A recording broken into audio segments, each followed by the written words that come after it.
Now, the Morning Majority on 630 WMAL.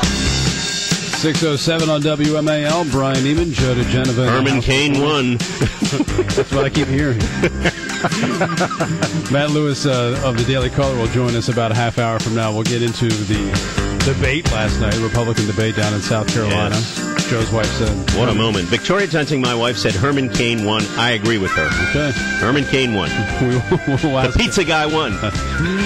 Peter Morici. He delivered. Now, speaking of delivering, Peter Morici delivering on a Friday morning. Economist, University of Maryland professor. Now that Gary Williams is out as head coach at the Terps, are you going to put your resume in there? You could be the basketball coach, couldn't you, Peter? Yeah, I could also manage the New York Yankees with equal success. Yeah. Actually, I don't think I'd be a very good basketball coach. I don't know very much about the game at all. Well, that's all right. There are a lot of coaches that join the crew. I have to be able to scream, cuss, and misbehave on the sidelines. You can get I can increase my salary by tenfold. That's right. The job numbers are out today. So what's expected and what's needed for this economy to keep slowly improving? Well, we're expecting about 180,000 jobs this month, and we really need about double that to get unemployment down to 6% in 3 years.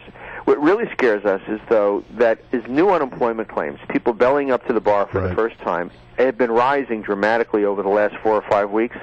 We're quite concerned that this may be the last decent month we get for a while, and that things are turning south because high gas prices are basically choking off what consumers spend. People spend money, but it's all at the pump. It goes to Saudi Arabia. It pays for God knows what, but it doesn't create jobs in the United States. Well, so why are food prices and gasoline prices not included in the consumer price index? Oh, they are included in the consumer price index. So what are they not included in that we keep hearing about? There's this core number. Okay. This core number. The core number is interesting because it tells us how much internal pressure there is from wage push and from too much money flooding into the system. Because food prices and gas prices these days are pretty much determined outside the U.S. economy. Rapid growth in China. They're importing lots of oil. No matter how much money Ben Bernanke prints or doesn't print, what really matters is how fast China's growing for the price of oil, the price of corn, and so forth. Commodities, right. So commodities are outside that core index. But okay. Still, in terms of whether you don't get a raise, it's the yardstick that uses the headline number, so it's in there. All right. So, but, in 2007, when we had unemployment at around 4.5% or 5%, whatever it was, we had gas prices that were pretty high. I mean, they were $3 a gallon. I mean, if the economy is strong, and if we have a good economy here and the rest of the world, we're still going to have gas prices around $3 a gallon for forever, right? Well, I think that we're going to have gas prices about $3 a gallon for a very, very long time, simply because electric cars are not going to make an appreciable dent in the U.S. fleet for a long time, and in the Chinese fleet until after that. We got 250, 300 million cars on the road and on farms, and we only produce maybe 13 million, 15 million cars a year in trucks. And so think about how it would take 20 years to replace them all with electrics if we made nothing but electrics. And it's going to be a generation before we make nothing but electrics. Right. But my point is that we better get used to $3 a gallon for gas. Yeah, we better get used to $3 a gallon. In fact, we better get used to $4 a gallon. It's, one of the things that really disturbed me this morning is reading about General Motors profits and how they're shaky about the high price of gasoline pushing down their margins. I mean, where have those boys been besides collecting money in Washington from the government to change their name? I mean, they're still. I mean, you look at General Motors; they're still operating on the big Cadillac model, unlike Ford. By the way, Ford's margins are a lot higher than General Motors per car. Why? Look at the little Fiesta. I mean, there is a market for those things. And one of these days, the Luddites at General Motors will get it. Right. I don't know what's going to take, $12 a gallon, and Peter Morici takes over the company. Why don't you offer me chairman of General Motors, okay? Right. And I'll just say, make smaller cars, and I will be an enormous success. It'll be like saying, why don't we shoot at our basket rather than the opponent's basket? Well, I've been telling ABC News and CBS, why don't you just hire me to do the nightly news? You can pay me, a tenth of what you pay Diane Sawyer and Katie Couric, but they don't listen to me either.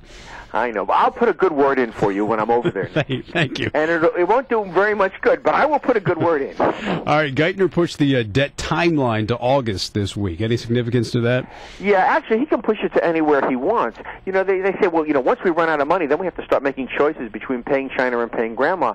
The reality is we could start cutting back a lot right now on what we spend so that we can stretch that deadline out further, saying, we're in a period of emergency because we're not taking in enough money to pay what we have to, because we can't borrow anymore, once we get to May 10 or 12, whatever it is.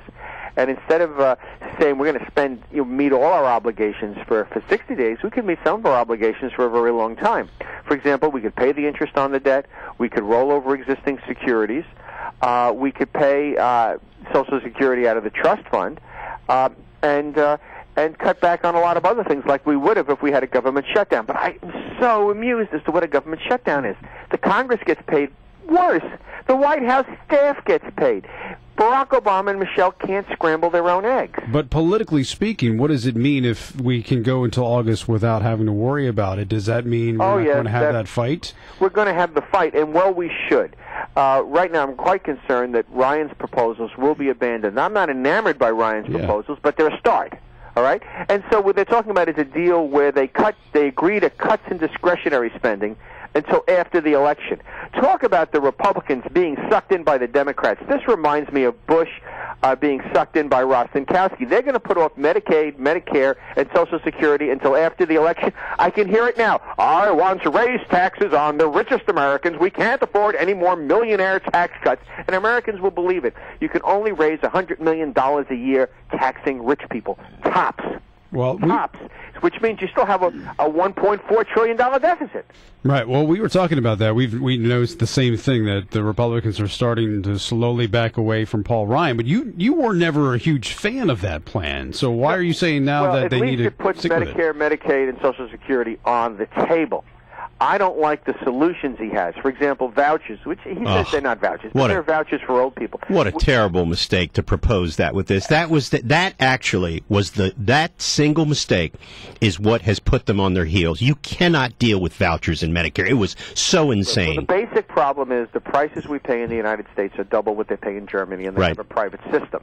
And they have an even larger government reimbursements. But frankly, they do something that Republicans just won't touch. It's the third rail of republicanism, and that is price controls. We basically will pay drug companies whatever they want on Medicare reimbursements for drugs. So they set them as high as they like, and they advertise like the Dickens on TV. We need to start regulating prices. We need to benchmark against the Germans. Nobody's dying over there. They have very good health care. But Republicans don't want to admit that there is no free market in health care. We need to regulate medicine for the same reason we have a public army as opposed to private armies. Right. Some things the private sector can't get done right, and one of them is the drug business. Well, if I agree with that. If you wanted to privatize, insurance for those in senior citizens, if you're a company, an insurance company, why would you ever want to get into that business? How could you ever make money off of old people? Well, actually, they are making money off of old people right now because there are no price controls and there are no real controls with teeth on insurance companies. And the amount of overhead they're allowed to have in the new health care legislation is a joke. It's they reduced it 1/10 of a point or something. A little more than that. But it's like an alcoholic saying, "I'm going from a quart a day to a fifth a day." You're still an alcoholic. Insurance companies are running shadow government agencies, and they ought to be paid like the folks at the Federal Reserve, not like the folks at Goldman Sachs. In fact, the folks at Goldman Sachs shouldn't be paid like the folks at Goldman Sachs. But that's another story for another.